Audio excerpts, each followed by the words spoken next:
तो दोस्तों Q&A की एक नई वीडियो में आप सबका स्वागत है। जिन साथियों ने हैशटैग बोलो राजगुरु जी के साथ मुझसे सवाल पूछे हैं, उन्हीं सवालों के जवाब इस वीडियो में देने वाला हूं। नमस्कार साथियों, मैं हूं आपका अपना साथी राजगुरु जी। तो चलिए दोस्तों, आपके सवालों का सिलसिला शुरू कर लेते हैं।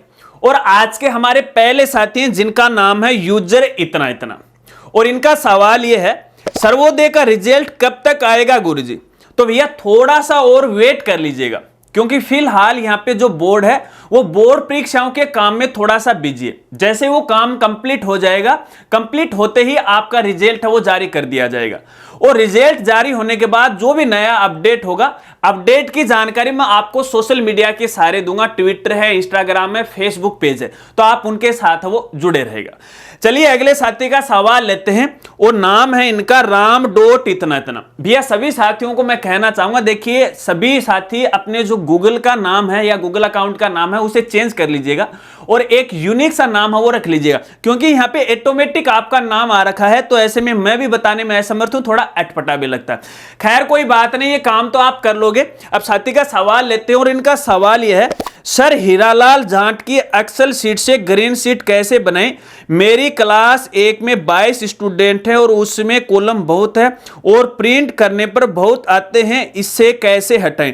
तो भैया देखिए, मैं आपको बताना चाहूंगा, या तो आपको एक्सेल चलाने का नॉलेज नहीं है, क्योंकि जो भी सीट हमारे द्वारा बनाई जाती है वो 100 स्टूडेंट को आधार मानते हुए बनाई जाती है। अब भले आपके स्कूल के अंदर एक स्टूडेंट है तो एक का काम आपको प्रिंट करना है, तो इसके लिए अपने एक्सेल के अंदर एक प्रिंट एरिया सिलेक्शन होता है। जितना एरिया आप प्रिंट करना चाहते हो ना, उसको प्रिंट कीजिएगा, सेलेक्ट कीजिएगा, फिर पेज की जो मार्जिन है वो सिलेक्ट कीजिएगा। और मैं हमेशा आपको कहता हूं कि एक्सेल सीट डाउनलोड करने से पहले या डाउनलोड करने के बाद और इसमें काम करने से पहले एक बार इसका वीडियो आप जरूर देख लीजिएगा। बड़े भाई का जो चैनल है उस पर विजिट कीजिएगा, सारे वीडियो मिल जाएंगे, पहले उनको समझिएगा फिर अपना काम हो वो कीजिएगा। चलिए अगले साथी का सवाल लेते हैं, और पूछने वाले हैं यूजर इतना इतना, और इनका सवाल यह है, सर अनुप्रति कोचिंग योजना की हॉस्टल फीस कब आएगी? और नीट की कोचिंग के लिए अनुप्रति कोचिंग योजना में 2 साल कोचिंग मिलेगी क्या? यानी मेरा लास्ट ईयर नीट की कोचिंग के लिए अनुप्रति के लिए सिलेक्शन हुआ था, क्या मुझे इस साल भी फ्री कोचिंग मिलेगी क्या? बट सर ऑफिशियल नोटिफिकेशन में तो 2 साल बता रखा है। तो भैया देखिए, मैं आपको कहना चाहूंगा, नियमानुसार जो नोटिफिकेशन में जानकारी दी जाती है उसी के अनुसार वो काम चलता है। अब यहाँ पे देखिए डिपेंड करता है अपनी सरकार के ऊपर। अब हाल में यहाँ पे बीजेपी सरकार बनी है, तो ऐसे में इसमें थोड़ा बहुत परिवर्तन हो सकता है। तो जब तक इनका कोई नया आदेश नहीं आता तब तक तो मैं भी आपको क्लियर जानकारी नहीं दे सकता, लेकिन फिर भी मैं आपको कहना चाहूंगा, अनुप्रति कोचिंग के लेटेस्ट अपडेट के लिए जो SJE की ऑफिशियल वेबसाइट है उसके साथ आपको अपडेट रहना है। और जैसे जैसे इसके बारे में कोई लेटेस्ट जानकारी आएगी मैं आपको जरूर जानकारी दूंगा। नियमानुसार है, आप यहां पे है, आपको जो भी कोचिंग की फीस मिलती है या जो भी इसके अंदर आपको सहायता मिलती है वो मिलती रहेगी, ठीक है ना। फिलहाल कोई मनाही नहीं है, ऐसा कोई नोटिफिकेशन मेरे पास नहीं आया। चलिए अगले साथी का सवाल लेते हैं, और पूछने वाले हैं अनुज आर्ट सेंटर। तो भैया अनुज आर्ट सेंटर, मुझे ये तो बताओ आप किस तरह की आर्ट बनाते हो? अगर ये मैं देख रहा हूं आपके गूगल अकाउंट की फोटो, यहाँ पे आप स्केच बनाते हो, तो एक स्केच तो मेरे लिए भी बना दीजिएगा, मुझसे संपर्क कीजिएगा अगर आप में कोई कला है, क्योंकि मैं भी चाहता हूं कि आपकी जो कला है वो लोगों के साथ है वो शेयर की जाए, ठीक है ना। तो मुझे ऑफिशियल मेल ID के द्वारा एक बार आप संपर्क कर लीजिएगा। चलिए कोई बात नहीं, इनका सवाल ये है, हेलो सर, मैं कक्षा 10 का छात्र हूं, मैं राजकीय विद्यालय का छात्र हूं, क्या मेरे संकुल की तरफ से स्कूल है तरफ से 20 नंबर जाएंगे क्या? बिल्कुल 20 नंबर जाएंगे, क्योंकि यहाँ पे जो मैक्सिमम नंबर होते हैं वो 20 होते हैं। अब स्कूल वाले जो टीचर हैं वो कितने नंबर भेजेंगे वो तो उन पे डिपेंड करता है, 19, 18, 15 जो भी है ना, भेजेंगे। सबके नियम सबके लिए एक जैसे ही।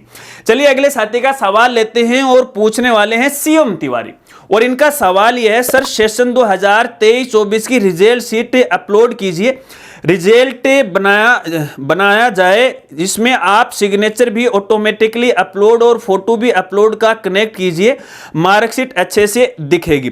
CM तिवारी, मैं आपको कहना चाहूंगा, आपने कहा है तो देखिए आज ही हमारे बड़े भाई हीरालाल जी से बात हुई है इस संबंध में, और जल्द ही हम करेंगे। लेकिन फिर भी मैं आपको कहना चाहूंगा, देखिए आपके कहने से मात्र ये काम इतना आसान नहीं है। फोटो को लिंक करना, सिग्नेचर को लिंक करना, फॉर्मूले लगाना, इसमें घंटों का समय लग जाता है। तो देखिए बड़े भाई को भी आप सपोर्ट कीजिएगा, उनके चैनल पर भी आप विजिट कीजिएगा। हीरालाल जाट से नाम है उनका चैनल है। मैं कई बार आपको बोलता हूं, अब ज्यादा से ज्यादा उनसे आप रिक्वेस्ट करोगे ना तो जल्दी से जल्दी हम बना देंगे। वहां पे कमेंट कर दो, साथ में भाई राजगुरु जी लिख देना कि उधर से आए हैं। तो फिर भी हम तो देखिए हमारे लेवल पे वो काम कर रहे हैं, और उनके लिए एक अच्छा सा ब्लॉग भी मैं आज से शुरू करूंगा उनके लिए। फिर उनकी जो भी एक्सेल सीट है उनके ब्लॉग पे हो मिल जाएंगे, हमारे वाली साइट पे तो मिलेंगे, लेकिन मैं डिजाइन कर रहा हूं। आज ही है हमारी उनसे बात हुई। खैर कोई बात नहीं, जैसे जैसे अपडेट आएंगे आगे आपको बताता रहूंगा। चलिए अगले साथी का सवाल लेते हैं। पूछने वाले हैं धर्मेंद्र शर्मा, और इनका सवाल यह है, राजगुरु जी सर NIOS और ओपन राजस्थान का फोरम की भी जानकारी दिया करो, या इनकी भी फॉर्म आप भर दिया करो। बिल्कुल धर्मेंद्र भाई, मैं आपके लिए है जरूर इसका वीडियो लेकर आऊंगा। जैसे जैसे अपडेट आते रहेंगे, थोड़े से क्या है कि बहुत ज्यादा अपडेट आ जाते हैं, इतने अपडेट आते हैं चाहिए रोजाना की 10 वीडियो अपलोड कर दो। अब यहाँ पे यूट्यूब मना नहीं करता, आप कितने भी कर सकते हो, लेकिन 3 वीडियो अपलोड करते ही वहां पे नोटिफिकेशन नहीं जाता, तो ये एक दिक्कत आ रही है ना। खैर कोई बात नहीं, जैसे जैसे अपडेट आएंगे आपको जरूर जानकारी दी जाएगी। चलिए अगले साथी का सवाल लेते हैं, और पूछने वाले हैं आशादीप स्कूल बिल्लू, और इनका सवाल यह कि सर जी विवेकानंद मॉडल स्कूल क्या है, एडमिशन की क्या प्रोसेस है, कुछ जानकारी के लिए छोटा सा वीडियो बना दीजिएगा। बिल्कुल बिल्लू जी, मैं बिल्कुल वीडियो बनाऊंगा, लेकिन शॉर्ट में आपको बता देता हूं। एक तरह की राजकीय स्कूल होती है जहां पर आजकल जो टेक्नोलॉजी से जुड़ी हुई लैब होती है, इसके अंदर कंप्यूटर वगैरह वगैरह ना, इस तरह की इसमें पढ़ाई होती है, जो कि नॉर्मल स्कूल से हट के अलग होती है, राजकीय। ठीक है, चलिए अगले साथी का सवाल लेते हैं, और पूछने वाले हैं, नाम इनका मंजू गिरी, और यहां पे पूछ रहे हैं, इनका सवाल है कि एक पॉइंट टू पॉइंट काम करने की जांच किस प्रकार, हमारा काम कौन सा अधूरा है, जो कार्य उसकी पूर्ण जानकारी जो भी स्कूल जाती है उनके काम बकाया रह चुका है पूर्ण करने में मदद करे। तो मंजूगिरी भाई मैं आपको कहना चाहूंगा, देखिए अगर आप लगातार हमारे साथ पहले से जुड़े हुए हैं तो हर एक जानकारी मैं समय के साथ आपको प्रोवाइड करवाता हूं।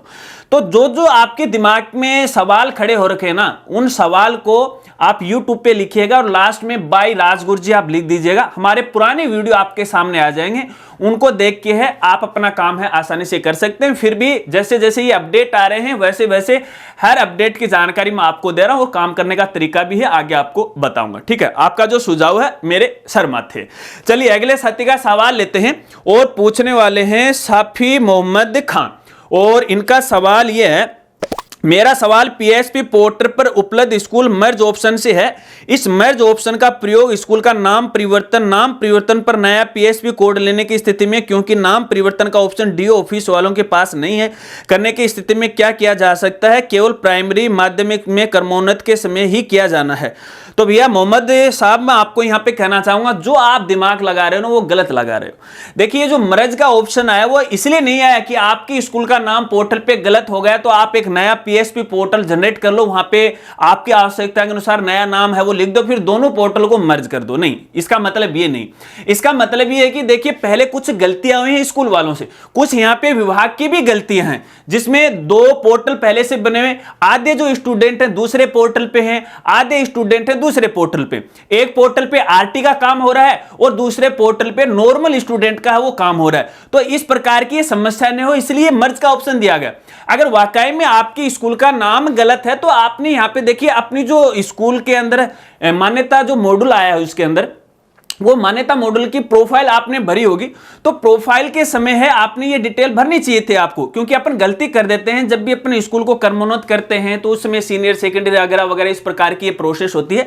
लेकिन इस बारे में पहले मेरी है निदेशालय से बात हुई थी कि भैया इस प्रकार की ये समस्या आ रही, तो उन्होंने मुझे ये कहा था कि अपनी जो प्रोफाइल है ना, अपनी मान्यता जो सेक्शन वाला जो मॉड्यूल आ रखा है अपने PSP पोर्टल के ऊपर, वहां पर सही जानकारी भरे। अगर दोनों में भिन्नता होगी तो अपन वो सही कर देंगे।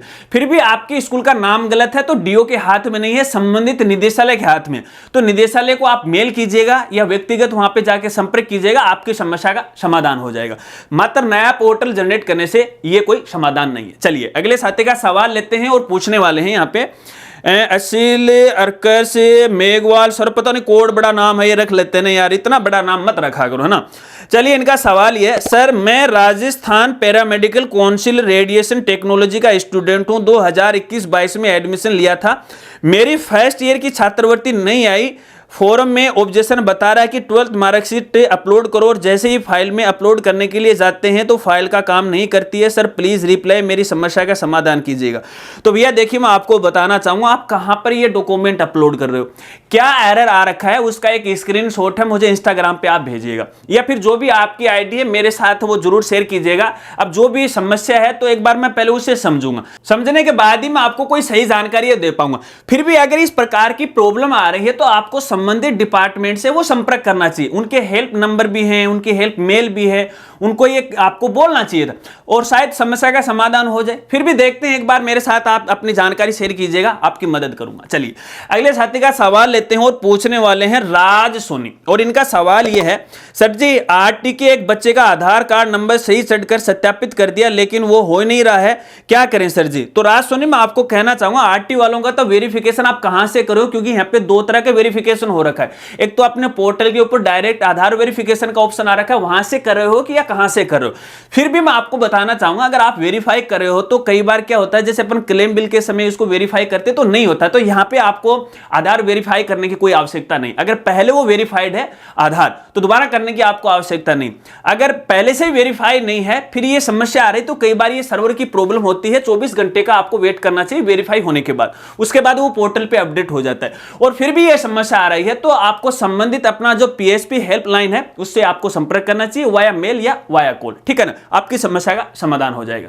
चलिए अगले साथी का सवाल लेते हैं और पूछने वाले हैं कुर्बान खान, और इनका सवाल यह है, सर पीटीटी 2 ईयर फॉर्म कब भरे जाएंगे, नेक्स्ट Q&A रिप्लाई करना, थैंक्स सर जी। तो कुर्बान खान आप थोड़ा सा वेट कीजिएगा, ये तकरीबन मार्च में शुरू हो जाते हैं तो अपडेट आने दीजिएगा। अभी इस साल मेरे सामने यहाँ पे एक सूचना आई थी कि अभी जो यूनिवर्सिटी है ना वो चेंज होने वाली, अभी तो देखिए वो बांसवाड़ा मामला चल रहा है, बांसवाड़ा की जो यूनिवर्सिटी है जनजाति उससे ये फॉर्म है वो भरवाए जा रहे हैं। अभी मुझे कोटा का सुनने में आ रहा है, अब देखते हैं कि नए साल में कोटा यूनिवर्सिटी को ये पीटीटी का कार्यभार सौंपते हैं कि नहीं सौंपते हैं, अपडेट आने पर आपको जानकारी दूंगा, हर एक जानकारी दूंगा, बेफिक्र आप रहिएगा, जैसे जैसे अपडेट आते रहेंगे पूरा आपको समझाऊंगा, ठीक है ना। चलिए अगले साथी का सवाल लेते हैं और पूछने वाले हैं गुरुकुल शिक्षा, और इनका सवाल यह है, सर क्या आरटी में प्री प्राइमरी के बच्चों के पैसे आएंगे या नहीं, यदि नहीं तो हम फर्स्ट क्लास से ही एडमिशन ले, मार्गदर्शन करें। तो भैया देखिए मैं आपको कहना चाहूंगा नियमानुसार आएंगे, लेकिन वो 3 साल की कंडीशन रख दी है, बच्चा जो अपनी PPP3 से पढ़ के है 4 में आएगा, 5 में आएगा, फिर फर्स्ट में आएगा, फर्स्ट में आने के बाद जो क्लेम बिल बनेगा ना तो उसके 3 सालों का बिल है वो बनेगा नोटिफिकेशन के अनुसार। अब आगे क्या होता है वो तो मैं आपको नहीं कह सकता, लेकिन बात रही यहाँ पे एडमिशन की, तो देखिए एडमिशन इस बार 2 क्लास में रहने वाला है, जो एंट्री क्लास होगी, जो आपकी फर्स्ट क्लास है या तो PPP3 हो सकता है या 4 हो सकता है, तो एक तो वो होगी, और ये फर्स्ट क्लास में तो सभी के होने, ठीक है। तो जो भी है जानकारी आपके साथ में शेयर करता चाहूंगा, लेकिन आपको एडमिशन लेना चाहिए, मेरी ये राय है, आपको एडमिशन लेना चाहिए।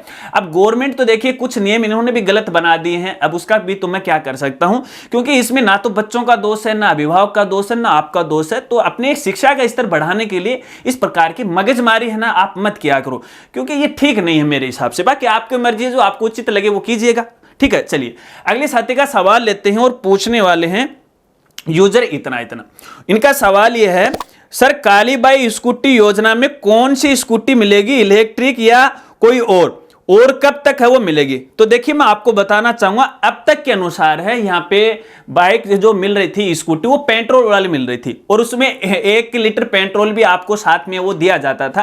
अभी ये जो इलेक्ट्रिसिटी वाला मामला चल रहा है तो शायद हो सकता है कि सरकार इस पे कोई विचार कर ले, लेकिन अभी तक इसकी कोई जानकारी नहीं है कि भी कौन सी स्कूटी वो दी जाएगी और कब तक दी जाएगी। अपडेट आने पर आपको जानकारी दूंगा, क्योंकि अभी तो भजनलाल जो सरकार है अपने प्रशासनिक कार्य में लगी हुई है, तो एक बार वो काम कंप्लीट होने के बाद है ये योजना है जिनका सिलेक्शन हुआ है उनको जल्दी है वो मिलने वाली। चलिए अगले साथी का सवाल लेते हैं, पूछने वाले हैं शुभम क्लासेज, और इनका सवाल यह है, सर जी 12th class geography practical marks school को ही अपलोड करने पड़ते हैं या फिर एग्जामिनर टीचर को? तो भैया देखिए मैं आपको बताना चाहूंगा, प्रैक्टिकल के कोई भी सब्जेक्ट के नंबर क्यों ना हो, सभी को जो भी एग्जामिनर आया था उस एग्जामिनर को अपनी ही आईडी से अपलोड करने पड़ते हैं। हाँ, कुछ ऐसे सब्जेक्ट होते हैं जिनके जो मार्क्स हैं वो ऑनलाइन अपलोड नहीं करने होते, उनको वाया पोस्ट है बोर्ड को भेजना पड़ता है, लेकिन ये काम भी संबंधित एग्जामिनर का है। स्कूल का इसमें कोई लेना देना नहीं है। स्कूल का सिर्फ जो सेशनल मार्क होते हैं, सत्रांक होते हैं, वही आपको ऑनलाइन अपलोड करने, बाकी कुछ नहीं करना है, क्योंकि जो एग्जामिनर आता है उसके पास है बोर्ड की एक आईडी होती है, उस आईडी के माध्यम से ही उनको अपलोड करने पड़ते हैं। आशा रखता हूं ये बात आप जरूर समझ गए होंगे। चलिए अगले साथी का सवाल लेते हैं, और सवाल तो वो कंप्लीट हो गए। आशा रखता हूं आपके सवालों के जवाब आपको मिल गए होंगे। अगर मिले हैं, वीडियो अच्छी लगी है, सवाल से सहमत हो तो आप वीडियो को लाइक कीजिएगा, या फिर आने वाली Q&A वीडियो में आप भी चाहते हो कि आपके सवाल को शामिल किया जाए, तो जब भी आप अपना सवाल या कमेंट करो तो हैशटैग बोलो राजगुरुजी के साथ है अपना सवाल लिखा करो। और वैसे भी हर शनिवार को मैं अपनी कम्युनिटी के अंदर इसको लेके एक पोस्ट डालता हूं, पोस्ट के नीचे है, आप अपना सवाल लिख सकते हो, ज्यादातर कमेंट में वहीं से वो उठाता हूं। इसके अलावा कुछ साथियों ने सवाल किए थे, मैंने इसमें शामिल नहीं किए, तो उनसे हाथ जोड़ के मैं माफी चाहता हूं। देखिए समय कम रहता है और सवाल ज्यादा हो जाते हैं, काफी सारे साथी जुड़े हैं, जो इंपॉर्टेंट सवाल है वही मैं शामिल करता हूं। मिलते हैं फ्रेंड्स अगली एक नई वीडियो के साथ, तब तक के लिए जय हिंद, जय भारत।